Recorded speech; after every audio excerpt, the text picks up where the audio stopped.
Well, breast cancer is the most common cancer among African American women, and they are 40% more likely to die from this disease than white women. In today's HealthCast, we are taking a closer look at some of the reasons why this is happening, along with a novel approach to breast reconstruction.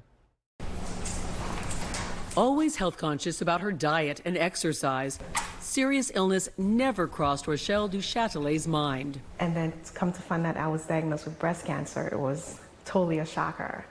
And there's no history of breast cancer in my family whatsoever. It never dawned on her that being African American could increase her risk, especially for certain types of breast cancer.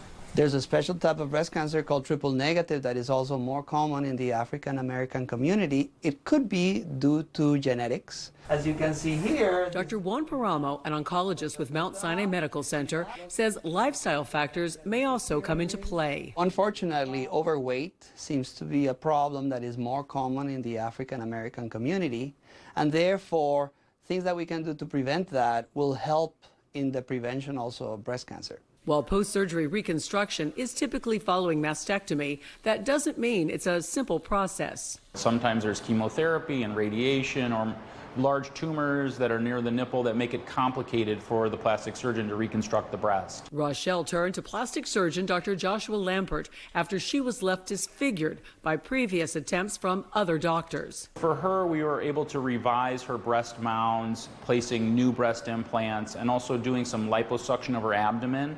She always wanted a six-pack look, so we were able to do liposuction to give her that six-pack, and then use that fat to inject in the tissue over the implants to try to blend and hide the implants to make it look more natural and a better looking breast mount. The procedure allowed Rochelle to move forward in her recovery journey. You find your womanhood again, looking at yourself in the mirror.